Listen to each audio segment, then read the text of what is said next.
Cinema ഇൻഡസ്ട്രിയിലൊക്കെ നടക്കുന്ന ചീഞ്ഞു നാറുന്ന കഥകൾ ഇന്ന് കണ്ടും വായിച്ചും നമ്മുടെ മനസ്സ് മലിനായിക്കൊണ്ടിരിക്കുകയാണ്. ഏതൊക്കെ വിധത്തിലുള്ള വൃത്തികേടുകളാണ് ഓരോരുത്തരും വിളിച്ചു പറഞ്ഞുകൊണ്ടിരിക്കുന്നത്. 2006 ലോക സിനിമയിൽ ഇങ്ങനെ ഒരു വിപ്ലവം തുടങ്ങുന്നത്, മീടു ക്യാമ്പയിൻ എന്നും പറഞ്ഞിട്ട് അമേരിക്കയിൽ. അത് 10 വർഷം നീണ്ടു നിന്നിട്ടാണ് ഇന്ത്യയിലേക്ക് കടന്നു വരുന്നത്. 2016 ഇന്ത്യയിലെ സിനിമ ഇൻഡസ്ട്രിയിൽ ഉള്ളിൽ നടക്കുന്ന വൃത്തികേടുകൾ ഓരോരുത്തരും അനുഭവസ്ഥർ വ്യക്തമായ രീതിയിൽ വിശദീകരിച്ചു കൊണ്ടേയിരുന്നു. ഇപ്പം നമ്മുടെ കേരളത്തിലേക്കും അത് കടന്നു വരുന്നു. വയറ്റുപഴപ്പിന് വേണ്ടി പലരുടെയും മുന്നിൽ മുണ്ടടിക്കുന്ന സോണാഗച്ചിയിലെ പെണ്ണുങ്ങളെക്കുറിച്ച് നമ്മൾ പഠിച്ചിട്ടുണ്ട്. 1ഉം 2ഉം അല്ല, 25,000-ഓളം. പശ്ചിമ ബംഗാളിലെ ഇരുണ്ടൊരു ലോകമാണത്. ഇന്ത്യക്ക് സ്വാതന്ത്ര്യം കിട്ടിയപ്പോൾ അവർക്കും സ്വാതന്ത്ര്യം കിട്ടിയിട്ടുണ്ട്. പക്ഷേ അവിടത്തേക്ക് പോലീസ് സംവിധാനങ്ങൾക്കൊന്നും പ്രവേശനമില്ല. നമ്മൾ പണ്ടേ കേൾക്കുന്നതാണ് റെഡ് സ്ട്രീറ്റ് ബോംബെയിലുള്ളത്. അവിടേക്കുള്ള പെണ്ണുങ്ങളെ വളരെയേറെ മോശമായ രീതിയിലാണ് അവരുടെ പ്രവൃത്തിയുടെ ഫലം കൊണ്ട് തന്നെ സമൂഹം കാണുന്നത്. പക്ഷേ അതേ വൃത്തികേട് ചെയ്യുന്നവരെ കുറിച്ച് കേരളം പുതിയ പേരിട്ട് വിളിക്കുന്നത് പ്രമുഖനെന്നും പ്രമുഖ എന്നുമാണ്. എന്തുകൊണ്ട് ഈ വിധത്തിലേക്ക് സമൂഹം ചീഞ്ഞു നാറുന്നു? ഒരു 10-20 കൊല്ലമായി സിനിമാ രംഗത്തുള്ള വിമർശകർ പറയുന്ന ഒരു കാര്യമുണ്ട്. കുടുംബ ബന്ധത്തെ ഇല്ലാതെയാക്കാനാണ് സിനിമ നൽകുന്ന ഏറ്റവും പുതിയ പ്രചോദനമെന്ന്. സിനിമ മാത്രമല്ല, ഫെമിനിസം എന്ന് പറയുന്ന സ്ത്രീ വിമോചനത്തിൻ്റെ പേരിൽ രൂപപ്പെട്ട പ്രസ്ഥാനം അതിനുവേണ്ടിയാണ് കഠിനാധ്വാനം ചെയ്തത്. സ്ത്രീകൾ പലപ്പോഴും പീഡിപ്പിക്കപ്പെടുന്നു എന്നാണ് അവർ മുന്നിൽ വെച്ച പ്രധാനപ്പെട്ട ഇഷ്യൂ. സ്ത്രീകൾ പീഡിപ്പിക്കപ്പെടുന്നത് എന്തുകൊണ്ടാണ്? അവർ പറഞ്ഞു വരുത്തി അത് കുടുംബ ബന്ധം നിലനിൽക്കുന്നത് കൊണ്ട്. കാരണം കുടുംബത്തിലുണ്ടാകുമ്പോഴാണ് പെണ്ണ് 2ാം സ്ഥാനത്തേക്ക് പോകുന്നത്. ഭർത്താവിനാണ് ഭാര്യയെ ഭത്സിക്കാൻ കഴിയുന്നത്. അതുകൊണ്ട് കുടുംബമില്ലാതെയാവണം. കുടുംബമില്ലാതെയാവണമെങ്കിൽ എന്ത് ചെയ്യണം? വിവാഹം ഇല്ലാതെയാകണം. നമ്മൾ മനസ്സിലാക്കണം, കേരളത്തിൽ 35,000-ഓളം പെൺകുട്ടികൾ ഞങ്ങൾക്ക് വിവാഹത്തിൽ താല്പര്യമില്ലെന്ന് പ്രഖ്യാപിച്ചിട്ടുണ്ട്. മറ്റു ചില കണക്കുകൾ അതിനേക്കാൾ ഭീകരമാണ്. വിവാഹത്തിൽ താല്പര്യമേ ഇല്ല. പിന്നെ അടിച്ചു പൊളിച്ച് ജീവിക്കണം. അതിന് കുറേയേറെ സമ്പത്ത് വേണം, സമ്പത്തിന് പറ്റുന്ന ജോലി വേണം, ജോലിക്കാത്രമുള്ള പഠനവും വേണം. എന്നിട്ട് പണം കൊണ്ട് അടിച്ചു പൊളിച്ച് ജീവിക്കണം. പിന്നെ അവരുടെ ലൈംഗിക താല്പര്യങ്ങളോ? അതിന് വിവിധങ്ങളായ മാർഗങ്ങളുണ്ട് അവരുടെ മുമ്പിൽ. ലിവിങ് ടുഗദർ കുറേ ആൾ മുന്നോട്ട് വെക്കുന്നത് അതാണ്. നമ്മുടെ സാംസ്കാരികമായി പ്രബുദ്ധമെന്ന് പറയുന്ന കേരളത്തിൽ പോലും കഴിഞ്ഞ വർഷത്തിൽ വലിയ വിവാദമായി കടന്നു വന്നതാണ് വൈഫ് സൈപ്പിംഗ്, ഭാര്യമാരെ വെച്ചുമാറൽ. 10,000-ഓളം ആളുകൾ ആ ഗ്രൂപ്പിലുണ്ടെന്നാണ് പോലീസ് പറഞ്ഞത്. ഭയങ്കരമായി വാർത്തകൾ വന്നു. പക്ഷെ അത് കെട്ടടങ്ങിപ്പോയി. കാരണം IPC 377 എന്ന് പറയുന്ന ഭരണഘടനയിലെ വിശുദ്ധമായിരുന്നൊരു വകുപ്പ് 4 വർഷം മുന്നെയാണ് പലവരും ചേർന്ന് സമരം ചെയ്തിട്ട് നമ്മുടെ ഈ ഇന്ത്യയിൽ നിന്ന് നീക്കം ചെയ്യുന്നത്. എന്താണ് ഈ IPC 377? അന്യൻ്റെ ഭാര്യയെ വ്യഭിചരിക്കാൻ പാടില്ലെന്ന്, ലൈംഗികമായ പ്രശ്നങ്ങൾ ഉണ്ടാക്കാൻ പാടില്ലെന്ന്, ആണും ആണും തമ്മിലുള്ള രതി ഒരിക്കലും അംഗീകരിക്കില്ലെന്ന്. ഇത്തരം കാര്യങ്ങളൊക്കെ ഉൾക്കൊള്ളുന്ന ഈ വകുപ്പ് മാറ്റിയത് കാരണം 10,000-ഓളം ആളുകൾ ഉൾക്കൊള്ളുന്ന ഭാര്യമാരെ വെച്ചുമാറുന്ന വൃത്തികേട് ചെയ്യുന്നവർ സുഖസുന്ദരമായി രക്ഷപ്പെട്ടു. ഒരു പെണ്ണ് മാത്രം കേസ് കൊടുത്തു. ആ കേസ് ഇപ്പോഴും തുടർന്നുകൊണ്ടിരിക്കുന്നു. ഇതാണ് കുറേ ആളുകൾ അവരുടെ ലൈംഗിക താല്പര്യത്തിന് ഉപയോഗിക്കുന്ന ചില മാർഗങ്ങൾ. ലിവിങ് ടുഗദർ, കുടുംബബന്ധം തകർക്കാൻ വേണ്ടി മാത്രമുണ്ടായ ഒരു ആദർശം. യൂറോപ്പിൽ നിന്ന് കേരളം കടം കൊണ്ടുകൊണ്ടിരിക്കുന്ന ഒരു വൃത്തികേട്. നമ്മൾ ആലോചിച്ച് നോക്കുക. ആവശ്യത്തിന് ഒരു പെണ്ണിനുമായി നടക്കുക, അല്ലെങ്കിൽ ആവശ്യം പൂർത്തീകരിക്കാൻ വേണ്ടി ഒരാണുമായി നടക്കുക. എന്നിട്ട് എപ്പോഴാണോ വേർപിരിയാൻ തോന്നുന്നത് ആ നിമിഷത്തിൽ വേർപിരിയുക. ഇതിൻ്റെ ഉപോത്പന്നമായി ഒരു കുഞ്ഞ് ജനിച്ചാൽ ആ കുഞ്ഞിനെ എവിടെയെങ്കിലും കൊണ്ടുപോയി തള്ളിക്കളയുക. ഇതിൻ്റെയൊക്കെ ഭാഗമായിട്ടാണ് തിരുവനന്തപുരത്ത് നിന്ന് നമ്മൾ 2 മാസം മുന്നേ ഒരു വാർത്ത കേട്ടത്. പാഴ്സൽ വന്ന കവറിൽ പ്രസവിച്ച ഉടനെയുള്ള കുട്ടിയെ കൊന്ന് അടക്കം ചെയ്ത് 6ാം നിലയിൽ നിന്ന് ഫ്ലാറ്റിൽ നിന്ന് വലിച്ചെറിഞ്ഞു ഒരു യുവതി. കാരണം കുടുംബത്തിൻ്റെ സപ്പോർട്ടില്ലെങ്കിൽ ഒരാൾക്കും ജീവിതം മുന്നോട്ട് കൊണ്ടുപോകാൻ കഴിയില്ല, മക്കളെ വളർത്താൻ കഴിയില്ല. കുടുംബബന്ധത്തെ തകർത്തിട്ട് പെണ്ണുങ്ങളെ മൊത്തം താന്തോന്നികളാക്കാൻ വേണ്ടി ഫെമിനിസം പ്രവർത്തിച്ചുകൊണ്ടിരിക്കുന്നു. അങ്ങനെയുള്ള എല്ലാവിധ വളഞ്ഞ ചിന്തകളും ഇതിനൊക്കെ വേണ്ടി അധ്വാനിച്ചു കൊണ്ടിരിക്കുന്നു. അതിൻ്റെ ഫലം അനുഭവിച്ചു കൊണ്ടിരിക്കുന്നു. നമ്മൾ ആലോചിച്ച് നോക്കണം. ലോകത്ത് ആദ്യമായി 1965 അമേരിക്കയിലെ കാലിഫോർണിയയിലാണ് എയ്ഡ്സ് എന്ന മാരകരോഗം കണ്ടെത്തുന്നത്. 1965 മുതൽ 24 ആകുമ്പോഴേക്ക് എത്ര വർഷം കഴിഞ്ഞു പോയെന്ന് ആലോചിച്ച് നോക്കുക. ഇതുവരെയും എയ്ഡ്സിന് ഒരു ചികിത്സ കണ്ടെത്തിയിട്ടില്ല. 10 വർഷത്തോളം ഇഞ്ചിഞ്ചായി മരിക്കുന്നു. എയ്ഡ്സ് രോഗി ഒരു ദിവസത്തിലല്ല മരിക്കുന്നത്, 10 വർഷത്തോളം അവൻ്റെ ശരീരത്തിൻ്റെ എല്ലാ പ്രതിരോധ സംവിധാനങ്ങളും തകർന്നു പോകുന്നു. അതുകൊണ്ട് ഇഞ്ചിഞ്ചായി മരിച്ചുകൊണ്ടേയിരിക്കുന്നു. എങ്ങനെയാണ് എയ്ഡ്സ് രോഗം ലോകത്ത് പ്രത്യക്ഷപ്പെട്ടത്? അന്ന് 5 ഗേകളിലായിരുന്നു ഇതാദ്യമായി കണ്ടുവന്നത്. ഗേകൾ എന്ന് പറഞ്ഞാൽ ആണും ആണും തമ്മിൽ, ഞാൻ നേരത്തെ പറഞ്ഞല്ലോ, കുടുംബബന്ധം അല്ലെങ്കിൽ വൈകാരികമായ താല്പര്യങ്ങളെ എങ്ങനെ മുന്നോട്ട് കൊണ്ടുപോകും, അതിന് ഇത്തരം വൃത്തികെട്ട ആളുകൾ മുന്നോട്ട് വെക്കുന്ന ഒരു മാർഗമാണ് ഗേ ലെസ്ബിയൻ സംവിധാനങ്ങൾ. പെണ്ണ് പെണ്ണുമായി ജീവിക്കുക, ആണാണുമായി ജീവിക്കുക. കുറേ ആഴത്തിലേക്ക് പറഞ്ഞാൽ നമുക്കത് വല്ലാതെ കൗതുകം തോന്നിപ്പോകും. അമേരിക്കയിലുള്ള എയ്ഡ്സ് രോഗികളിൽ 67% ഗേകളാണെന്ന് കണക്ക് വരുന്നു. ഈ 67% എന്നൊക്കെ പറയുമ്പോൾ ബാക്കിയുള്ളൊരു 10-30% ഗേ അല്ലാത്തവരിൽ നിന്നും ഇല്ലേ എന്ന് നമ്മൾ സംശയിക്കുന്നതിൻ്റെ മുമ്പ് ഒരു കണക്ക് കൂടെ അറിയണം. അമേരിക്കയിൽ ഗേ ആണെന്ന് വെളിപ്പെടുത്തിയത് 2% ജനങ്ങൾ മാത്രമാണ്. അമേരിക്കൻ ജനസംഖ്യയിൽ 2% നിന്ന് 67% എയ്ഡ്സ് രോഗികൾ വരുന്നു എന്നർത്ഥം. എത്ര മാരകമാണ് ഈ കണക്ക്! ഇന്ന് പോലും നമ്മൾ പേപ്പറിൽ വായിച്ചിട്ടുണ്ട് മങ്കി പോക്സ് എന്ന് പറയുന്ന രോഗത്തിൻ്റെ ശക്തമായ വേദനയെക്കുറിച്ച്. ശരീരമാസകലം കുമിളകൾ ഉണ്ടാകുന്നു, രോഗി മരണത്തിലേക്ക് പോകുന്നു. നമ്മുടെ കേരളത്തിൽ കൊച്ചിയിൽ കഴിഞ്ഞ വർഷം അത് റിപ്പോർട്ട് ചെയ്തിട്ടുണ്ട്. കൊറോണ പോലെയൊന്നും അതിൻ്റെ ഈ വ്യാപനത്വമില്ലാത്തത് കൊണ്ട് അതങ്ങനെ ഒതുങ്ങിപ്പോയി. 16 രാഷ്ട്രങ്ങളിൽ മങ്കി പോക്സിൻ്റെ കണക്ക് ലോകാരോഗ്യ സംഘടന കഴിഞ്ഞ വർഷം പുറത്തുവിട്ടിരുന്നു. 16 രാഷ്ട്രങ്ങളിൽ 98% മങ്കി പോക്സ് കുരങ്ങുവസൂരി രോഗികളും ഗേകളാണ് അല്ലെങ്കിൽ ബൈസെക്ഷലാണെന്നാണ് കണക്കുകൾ പറയുന്നത്. കുടുംബബന്ധം തകർക്കുമ്പോൾ എന്ത് വേണം? മനുഷ്യനാകട്ടെ മറ്റ് ജീവികൾക്കാവട്ടെ അവരുടേതായ ഈ ലൈംഗികമായ ചോദനകൾക്ക് പരിഹാരമില്ലാതെ പറ്റില്ല. കുടുംബബന്ധം വേണ്ടെന്ന് പറയുന്ന ആളുകൾ ഇത്തരത്തിലുള്ള ഡ്യൂപ്ലിക്കേറ്റ് പരിഹാരങ്ങൾ ഉണ്ടാക്കുന്നു. വേറെയും കുറേ ഇത് സംബന്ധമായി നമുക്ക് പറയാനുണ്ട്. സാൻ ഫ്രാൻസിസ്കോ എന്ന് പറയുന്ന നാടുണ്ട്, ഒരു സ്റ്റേറ്റ് ഉണ്ട് അമേരിക്കയിൽ. ആ സ്റ്റേറ്റ് ഗേകളുടെ തലസ്ഥാനം എന്നാണ് അറിയപ്പെടുന്നത്. ഗേകളുടെ തലസ്ഥാനം. ആണും ആണുമായിട്ടുള്ള സെക്സുമായി ജീവിക്കുന്ന ആളുകൾ ഒരുമിച്ച് കൂടിയിരിക്കുന്ന ഒരു ഇടം എന്നർത്ഥം. എൻ്റെ പ്രിയപ്പെട്ട സഹോദരന്മാർ, ആലോചിച്ച് നോക്കുക. അവിടെയുള്ള പ്രാദേശിക ഭരണകൂടത്തിന് ഏറ്റവും വലിയ ബാധ്യത, ടാസ്ക് ഡയപ്പർ സംസ്കരണമാണെന്ന ചീഞ്ഞ റിപ്പോർട്ട് വരുന്നു. എന്തേ കാര്യം? ഗേകളായി ജീവിക്കുമ്പോൾ പിന്നീട് കുറേയേറെ രോഗങ്ങൾ വേറെ പിടിപെടുന്നു. ഗുദാർബുദം മുതൽ അറിയാതെ മോഷൻ ഇങ്ങനെ ഇറങ്ങിപ്പോകുന്ന രീതി വരെ. അപ്പോൾ ജോലിക്ക് പോകണമെങ്കിൽ ഡയപ്പർ കെട്ടിയിരിക്കണം. അതിൽ വല്ലാതെ മാലിന്യം വരുമ്പോൾ ഊരി വലിച്ചെറിയും, വേറെ വയ്ക്കും. ഇത് സംസ്കരിക്കാൻ സാൻ ഫ്രാൻസിസ്കോയിലെ ഗവൺമെൻറ് വല്ലാതെ കഷ്ടപ്പെടുന്നുവെന്ന ചീഞ്ഞ റിപ്പോർട്ടുകൾ വരുന്നു. കുടുംബബന്ധം ഇല്ലെങ്കിൽ എന്താവും എന്നതിൻ്റെ ചില ആരോഗ്യപരമായ കാര്യങ്ങളാണ് ഞാനീ പറഞ്ഞത്. നേരെ മറിച്ച് അതിൻ്റെ മതപരമായ രീതിയിലേക്ക് നീങ്ങിയാലോ? പരിശുദ്ധ ഖുർആൻ സൂറത്തുർ റൂമിൻ്റെ 19 മുതൽ 25 വരെയുള്ള 6 ആയത്തുകൾക്ക് ഒരു പ്രത്യേകതയുണ്ട്. അതെല്ലാം തുടങ്ങുന്നത് വമിന്നായാത്തിഹി വമിന്നായാത്തിഹി വമിന്നായാത്തിഹി എന്നാണ്. ഖുർആനിൽ വേറൊരിടത്തും 6 ആയത്തുകൾ ഇതുപോലെ ഒരുമിച്ച് തുടങ്ങുന്നില്ല. ഇതിൽ 1-ാമത്തെ ആയത്തിൻ്റെ പ്രമേയം അള്ളാഹു നമ്മളെ പടച്ചത് വലിയൊരു ദൃഷ്ടാന്തമെന്നാണ്. 2-ാമത്തെ ആയത്തിൻ്റെ പ്രമേയം നമുക്ക് നമ്മളിൽ നിന്ന് തന്നെ ഇണകളെ സൃഷ്ടിച്ചു തന്നത് അള്ളാഹുവിൻ്റെ വലിയൊരു ദൃഷ്ടാന്തമാണെന്നാണ്. എന്തേ? നമുക്ക് നമ്മിൽ നിന്ന് തന്നെ ഇണകൾ, ഈ ഇണകളായി വളരൽ ആവശ്യമാണെന്നും അതും നമ്മുടെ മുമ്പിൽ വയ്ക്കുന്നു. മനുഷ്യൻ അவ்விധത്തിലാണ് അള്ളാഹു സൃഷ്ടിച്ചത്. നമ്മൾ ആലോചിച്ച് നോക്കുക. ഒരാട് പ്രസവിച്ചിട്ടുണ്ടെങ്കിൽ ഏകദേശം അരമണിക്കൂറാകുമ്പോഴേക്ക് ആ കുഞ്ഞ് മെല്ലെ മെല്ലെ എഴുന്നേൽക്കുന്നു. അതിൻ്റെ ഉമ്മയാടിൻ്റെ അകിട് കണ്ടുപിടിച്ച് മുല കുടിച്ചുകൊണ്ടിരിക്കുന്നു. ഒരു ദിവസം 2 ദിവസം ആകുമ്പോഴേക്ക് തളിർ പുല്ലുകൾ തിന്നു തുടങ്ങുന്നു. വീട്ടിലുള്ള കുഞ്ഞുങ്ങളോടൊപ്പം ഓടിക്കളിക്കാൻ തുടങ്ങുന്നു. അതിൻ്റെ ജീവിതം സെറ്റപ്പാകുന്നു. അതിന് സ്വന്തം ജീവിക്കാൻ ശേഷി കിട്ടുന്നു. മനുഷ്യനല്ലാത്ത എല്ലാ തസ്തനികളും ജനിക്കുന്നത് ആ പ്രസവിക്കുന്ന തള്ള ജന്തുവിൻ്റെ 50 മുതൽ 80% ബുദ്ധിവികാസത്തോടു കൂടെയാണ്. അതുകൊണ്ട് അവർക്ക് ജീവിക്കാൻ കഴിയുന്നു. നേരെമറിച്ച് മനുഷ്യൻ്റെ കാര്യമോ?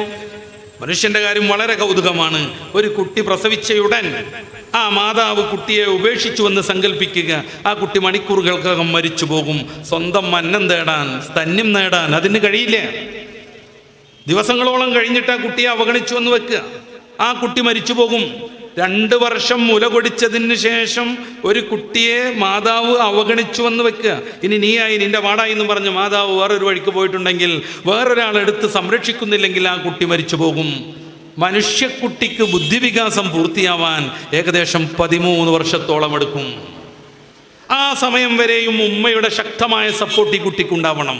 ഉമ്മ കുട്ടിയെ സംരക്ഷിച്ച് വീട്ടിലിരിക്കണമെങ്കിൽ ഉമ്മയ്ക്ക് വേണ്ട കാര്യങ്ങളെല്ലാം ചെയ്യുന്ന ഭർത്താവ് വേണം.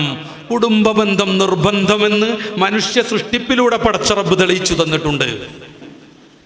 ഇതില്ലാതാക്കാൻ ശ്രമിച്ചിടത്തൊക്കെ അതിൻ്റെതായ പ്രശ്നങ്ങളുണ്ടായി.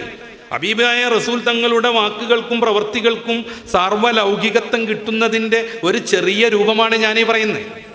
ഇനിയും വിശദീകരിക്കാനുണ്ട്, കുറേയേറെ സംഗതികൾ ഇത് സംബന്ധമായി നമുക്ക് പറയാനുണ്ട്. നബി സല്ലല്ലാഹു അലൈഹി വസല്ലമ തങ്ങൾ അവസാനത്തെ പ്രവാചകരാണെന്ന് വരുമ്പോൾ അവിടുത്തെ വാക്കും പ്രവൃത്തിയും അവിടുത്തെ അംഗീകാരങ്ങളും സമൂഹത്തിന് എന്നും ലഭ്യമാവണം. നമ്മൾ ആലോചിച്ച് നോക്കുക, ലോകത്ത് വേറെ ഒരു മനുഷ്യൻ്റെ കാര്യത്തിൽ ഒരു മഹാത്ഭുതം, ഈ ഒരു മഹാത്ഭുതം നമുക്ക് കാണാൻ വയ്യ. ഒരാളുടെ വാക്കും പ്രവൃത്തിയും അംഗീകാരങ്ങളും പഠിക്കാനും കൈമാറാനും വേണ്ടി വിവിധ ഉപശാഖകളുള്ള വലിയൊരു വിജ്ഞാന ശാഖ രൂപപ്പെടുന്നു. വിവിധ ഉപശാഖകൾ. നമ്മുടെ മക്കൾ ഹദീസ് പഠിക്കുന്നുണ്ട്. ഹദീസിൻ്റെ മത്തിനെ കുറിച്ചുള്ള പഠനമുണ്ട്, ഹദീസിൻ്റെ സനദിനെ കുറിച്ചുള്ള മറ്റു പഠനങ്ങളുണ്ട്, ഹദീസിൻ്റെ റിജാൽ റാവിമാരെ കുറിച്ചുള്ള പഠനമുണ്ട്, സീറ വേറൊരു അനുബന്ധമായുണ്ട്. ഹദീസിൽ തന്നെ വിവിധങ്ങളായ തലങ്ങളുണ്ട്. ഷമായിൽ ഒരു വശത്ത് കിടക്കുന്നു, ഹദീസ് എന്ന് പറയുന്ന പൊതുവെ അഹ്കാമൊക്കെ ഉള്ളത് വേറെ കിടക്കുന്നു. ഒരാളുടെ വാക്കും പ്രവൃത്തിയും അവിടുത്തെ അംഗീകാരങ്ങളും സമ്മതവും ലോകത്തിന് കൈമാറാൻ വേണ്ടി വിപുലമായ ഒരു വിജ്ഞാനശാഖ രൂപപ്പെടുക, അതിൽ 10,000-കണക്കിന് ഗ്രന്ഥങ്ങൾ രചിക്കപ്പെടുക. ലോകത്തൊരു മനുഷ്യനും സാധ്യമല്ലാത്തൊരു മഹാത്ഭുതം. മതരംഗത്ത് തിളങ്ങിയ ആളുകളെ കുറേ നമുക്കറിയാം. മതരംഗത്ത് തിളങ്ങിയ കുറേ ആളുകളെ നമുക്കറിയാം. സത്യം പറഞ്ഞാൽ ചരിത്രത്തിൻ്റെ വെളിച്ചത്തിൽ പോലുമല്ല അവർ ജീവിച്ചത്. ചരിത്രത്തിൻ്റെ വെളിച്ചത്തിൽ പോലുമല്ല അവർ ജീവിച്ചത്. അവർ ജീവിച്ചോ ഇല്ലയോ എന്ന് ചരിത്രപരമായി തെളിയിക്കാൻ പോലും സാധിക്കുന്നില്ല. വിവിധങ്ങളായ ഗ്രന്ഥങ്ങൾ അത് സംബന്ധമായി നമുക്ക് പഠിക്കാൻ കിട്ടും. ക്രിസ്തുവും കൃഷ്ണനും ജീവിച്ചിരുന്നില്ല കേരളത്തിലെ ഒരു പുസ്തകമാണ്. രാമനും കൃഷ്ണനും പ്രതിക്കൂട്ടിൽ എന്ന പേരിൽ ഒരു പുസ്തകമുണ്ട്, നമ്മുടെ ഭരണഘടന ശില്പിയാകുന്ന ഡോക്ടർ അംബേദ്കർ രചിച്ചത്. ഇതൊരു മതതാരതമ്യ വേദിയൊന്നുമല്ല, അതുകൊണ്ട് അങ്ങോട്ട് ആഴത്തിൽ ഞാൻ കിടക്കുന്നില്ല. ചരിത്രത്തിൻ്റെ വെളിച്ചത്തിലാണ് അവർ ജീവിച്ചതെന്ന് പോലും തെളിയാത്ത കുറേ വലിയ മഹാന്മാരായി അനുയായികൾ കരുതുന്ന ആളുകളുണ്ട്. ഞാൻ അവരെക്കുറിച്ചോ അവരുടെ ധാരണയെക്കുറിച്ചോ ഒന്നും പറയല്ല. പക്ഷേ ഒരു മനുഷ്യൻ എങ്ങനെ ജീവിക്കണം, വളരണം, എങ്ങനെയാണ് അവൻ്റെ ജീവിതത്തെ മുന്നോട്ട് കൊണ്ടുപോവേണ്ടത്, ഇവരുടെ ഒന്നും ചരിത്രത്തിൽ നിന്ന് നമുക്ക് ലഭ്യമേ അല്ല. കേവലം അവകാശവാദമോ വിമർശനമോ അല്ല. നമ്മൾ പരിശോധിക്കുക, പുതിയ നിയമം ബൈബിളിലെ 27 പുസ്തകങ്ങൾ നമ്മൾ പരിശോധിക്കുക. ഒരു മനുഷ്യൻ എങ്ങനെ ജീവിക്കണമെന്ന് അതിലെ പ്രധാന കഥാപാത്രമാകുന്ന യേശുക്രിസ്തുവിൻ്റെ ജീവിതത്തിൽ നിന്ന് ഒരു അനുയായിക്കും സ്വീകരിക്കാൻ ഈ 27 പുസ്തകങ്ങളിൽ നിന്നും സാധ്യമല്ല. ഒരാൾക്കും അദ്ദേഹത്തെ കണ്ട് തൻ്റെ ജീവിതത്തെ എങ്ങനെ മുന്നോട്ടുകൊണ്ടുപോകണം എന്നതിന് മാതൃകയില്ല. വിവാഹ ജീവിതം എങ്ങനെയാവണം? അദ്ദേഹം കല്യാണം കഴിച്ചിട്ടില്ലെന്ന് ബൈബിൾ പറയുന്നു. വിവാഹ ജീവിതം എങ്ങനെയാവണം? അദ്ദേഹം കല്യാണം കഴിച്ചിട്ടില്ലെന്ന് ബൈബിൾ പറയുന്നു. മഹാനായ റസൂലുള്ളാഹി സ്വല്ലല്ലാഹു അലൈഹി വസല്ലം വിവിധ ഭാര്യമാരെ സ്വീകരിച്ചത് ചരിത്രം എന്ന് മാത്രമല്ല, അവിടുത്തെ ജീവിതത്തിൽ ഏക കന്യകയായി കടന്നു വന്നത് മഹദിയ ആയിഷത്തു സിദ്ദീഖ റളിയല്ലാഹു അൻഹ. എന്തായിരുന്നു മഹദിയുടെ പ്രത്യേകത? എന്തിനായിരുന്നു ചെറിയ പ്രായത്തിൽ മഹദിയെ തൻ്റെ ജീവിതത്തിലേക്ക് ഹബീബായ നബി തങ്ങൾ കൊണ്ടുവന്നത്? അന്നത്തെ ഏറ്റവും നല്ല ബുദ്ധിമതിയായിരുന്നു, ഏറ്റവും നല്ല ഓർമ്മശക്തിയുള്ള കുട്ടിയായിരുന്നു, ഉന്നത കുലജാതയായിരുന്നു, ശരീരത്തിന് വയസ്സിനേക്കാൾ പക്വത വന്നിരുന്നു. എല്ലാ അർത്ഥത്തിലും വിശുദ്ധയായി ഓർമ്മശക്തിയുള്ള ഒരു മഹദി തൻ്റെ ജീവിതത്തിലേക്ക് വരൽ അനിവാര്യമായിരുന്നു. എന്തുകൊണ്ട്? ഹബീബായ നബി സല്ലല്ലാഹു അലൈഹി വസല്ലം തങ്ങൾ മരിക്കുമ്പോഴേക്ക് പരിശുദ്ധ ഇസ്ലാം പൂർത്തിയാകുമെങ്കിലും അതിൻ്റെ പ്രചാരണവും പഠനവും പിന്നെയും നടക്കണം. അതിന് നല്ല ഓർമ്മശക്തിയുള്ള ആൾ ഹബീബായ നബി തങ്ങൾ അനുഭവിക്കണം. അവിടുന്ന് ദീനു പഠിക്കണം, ഇൽമു പഠിക്കണം. അവര് പ്രായം കൂടിയ ആളായാൽ പറ്റില്ല. കാരണം ഹബീബായ നബി തങ്ങളുടെ മരണത്തിന് ശേഷവും ദീർഘകാലം അവർ ജീവിച്ചിരിക്കണം. എല്ലാം ആയിഷത്തു സിദ്ദീഖയിൽ നിർവഹിക്കപ്പെടുന്നു. ഹബീബായ നബി തങ്ങൾ ഒരു സന്ദർഭത്തിൽ മഹദിയ ആയിഷ ബിബി റളിയല്ലാഹു അൻഹ ചൂണ്ടിയിട്ട് പറഞ്ഞു, അല്ലിമൂ ശിത്റ ദീനികും അൻ ഹാദിഹിൽ ഹുമൈറ. ഈ ചുമന്ന പെൺകുട്ടിയിൽ നിന്ന് നിങ്ങളുടെ ദീനിൻ്റെ പകുതി ഭാഗം നിങ്ങൾ പഠിക്കണം. ഈ ചുമന്ന പെൺകുട്ടിയിൽ നിന്ന് നിങ്ങളുടെ ദീനിൻ്റെ പകുതി ഭാഗം നിങ്ങൾ പഠിച്ചെടുക്കണം. നമ്മൾ ആലോചിച്ച് നോക്കുക, ഒരു മനുഷ്യൻ്റെ ജീവിതത്തിൻ്റെ പ്രധാനപ്പെട്ട ഭാഗമാണ് അവൻ്റെ ദാമ്പത്യ ജീവിതം. അത് ലോകത്തിന് മാതൃകയാവണയിൽ അത് കൃത്യമായി ആവാഹിച്ചു പഠിപ്പിക്കാൻ പറ്റുന്ന ഒരാൾ കൂടെ ഉണ്ടാകണം. മുത്ത് റസൂൽ സല്ലല്ലാഹു അലൈഹി വസല്ലം തങ്ങൾ അവിടുത്തെ 63-ാം വയസ്സിൽ മരണപ്പെടുമ്പോൾ ആയിഷ ബീവി റളിയല്ലാഹു അൻഹയ്ക്ക് 19 വയസ്സ് പ്രായം. പിന്നീട് അവിടുന്ന് ദീർഘകാലം ജീവിച്ചു. 65 വയസ്സുവരെയും ആയിഷ ബീവി റളിയല്ലാഹു അൻഹ ജീവിച്ചു. എങ്ങനെ ജീവിച്ചു? ആയിഷ ബീവി റളിയല്ലാഹു അൻഹ തൻ്റെ പ്രിയപ്പെട്ട പിതാവ് അബൂബക്കർ സിദ്ദീഖ് തങ്ങളുടെ ഉസ്താദായിരുന്നു. രണ്ടാം ഖലീഫ ഉമറുൽ ഫാറൂഖ് തങ്ങളുടെ ഉസ്താദായിരുന്നു. ഒട്ടുമിക്ക സഹാബികളുടെയും ഉസ്താദായിരുന്നു.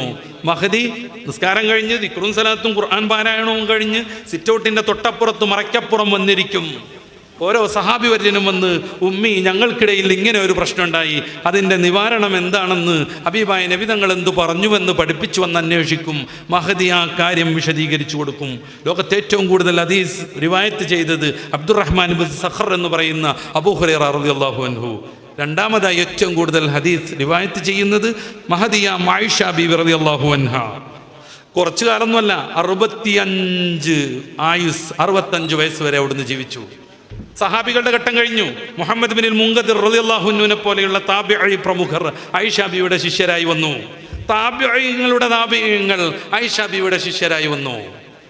എന്തിനായിരുന്നു ഹബീബായ നബി തങ്ങളുടെ ജീവിതത്തിലേക്ക് അത്ര ചെറുപ്പത്തിൽ ആയിഷ ബീവി കടന്നു വന്നത്?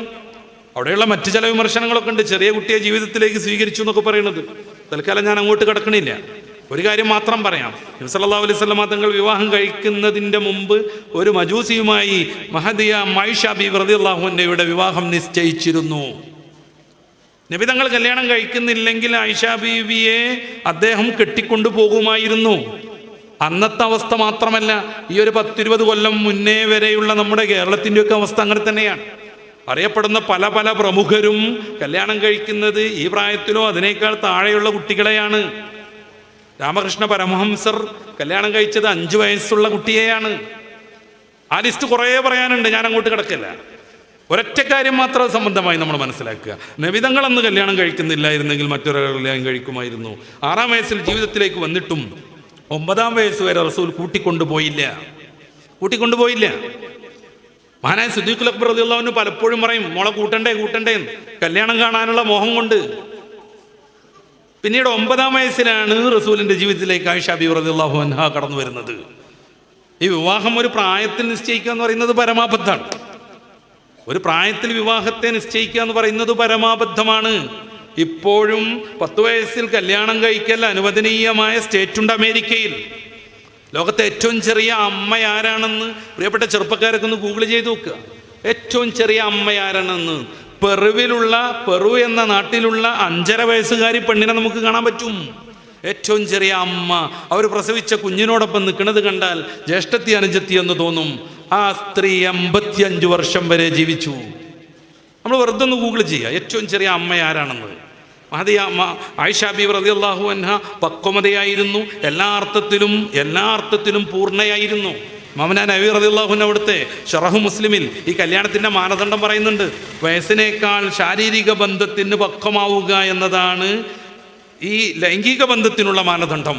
കല്യാണം കഴിക്കാൻ ഏത് പ്രായത്തിലും ആവാം. കല്യാണം കഴിക്കുക എന്നത് വെറും ഈ ഒരു ഏർപ്പാടിനാണെന്ന് തെറ്റിദ്ധരിക്കുന്ന ആളുകൾക്ക് അതിലൊരു കൗതുകം തോന്നിയേക്കും. ഈ അടുത്ത കാലം വരെയും ലോകത്തിൻ്റെ വിവിധ ഭാഗങ്ങളിൽ പക്ഷേ അതന്നെയാണ് നിലനിന്ന് വന്നത്. ഇത്രയും സൂചിപ്പിച്ച സ്ഥിതിക്ക് ഞാൻ അതെങ്കിലും പറയണമെന്ന് കരുതിയിട്ടാണ് അങ്ങോട്ട് ഞാനൊന്ന് വൈഡായത്. സത്യത്തിൽ എൻ്റെ ഉദ്ദേശം ആയിഷ ബീവി റളിയല്ലാഹു അൻഹ ഹദീസ് രംഗത്ത് ചെയ്ത സേവനങ്ങളാണ്.